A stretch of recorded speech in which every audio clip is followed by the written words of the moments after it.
This is VOA News. I'm Tommy McNeil. Concern about threats and security have grown following the attempted assassination of former U.S. President Donald Trump. VOA national security correspondent Jeff Selden. Even as U.S. officials, from the president to the director of the FBI, promised to bring all resources to bear in the investigation of the attempted assassination, there's a growing concern about the threats to the U.S. moving forward. Although the rhetoric regarding threats of violence was already increased online, we're seeing that tick up. FBI Deputy Director Paula Bate. We're also focused on the continuing efforts, which were already substantial, given that there are national special security events on the upcoming conventions in Chicago, in Milwaukee, to work with Secret Service in the lead to play our part in protecting the people and the facilities and the events there as well. U.S. Homeland Security officials have been warning for years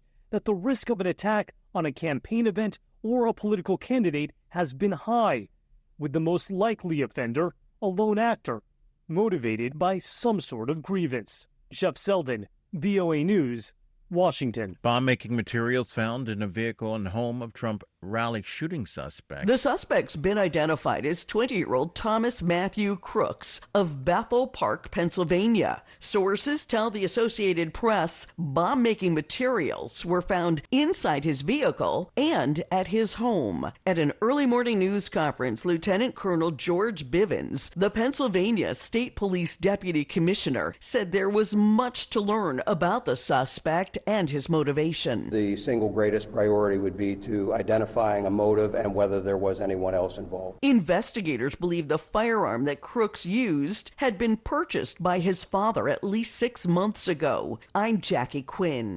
This is VOA News. 4 people were wounded when a suspected attacker, rammed into a bus stop in central Israel Sunday. That's according to Israeli authorities. That incident came and intensified Israeli operations in Gaza and over uncertainty over the progress of truce talks. Rachel Judah reports for Reuters. The suspect, who police believe to be a resident of East Jerusalem, was shot and neutralized by security forces at the scene. Here's a Central District Commander, Avi Bitton. You can see behind me the site of the ramming attack. A terrorist drove this vehicle here, arrived and committed a ramming attack. To our great sorrow, he severely injured 3 and critically injured 1 other. I wish a quick recovery to the wounded here. Police said they were searching the area near the city of Ramla for possible accomplices. Violence has increased in Israel over the course of its military campaign in Gaza against Hamas, which attacked southern Israel on October the 7th. That is Reuters correspondent Rachel Judah reporting. The new British Foreign Secretary called for an immediate ceasefire in Gaza during a visit to Israel and the Palestinian territory Sunday. That is his second international trip since Labour's resounding victory in elections earlier in the month.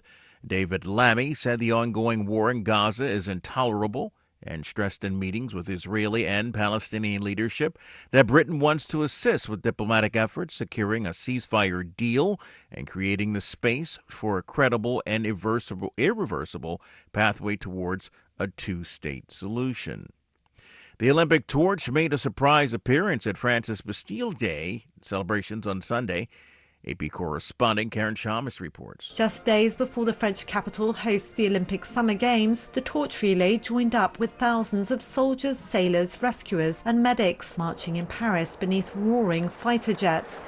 The anniversary marks the start of the French Revolution and the end of the French monarchy in 1789. The celebrations offered French President Emmanuel Macron a moment of distraction from recent political turmoil. Recent snap elections have left France with a deadlocked parliament and no one clearly in charge. The Prime Minister could leave office within days, while the left-wing alliance that won the most seats is struggling to agree on a proposed replacement. I'm Karen Shamas. China and Russian naval forces on Sunday kicked off a joint exercise at a military port in southern China.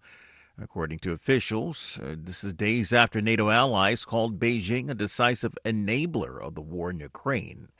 More at voanews.com. I'm Tommy McNeil, VOA News.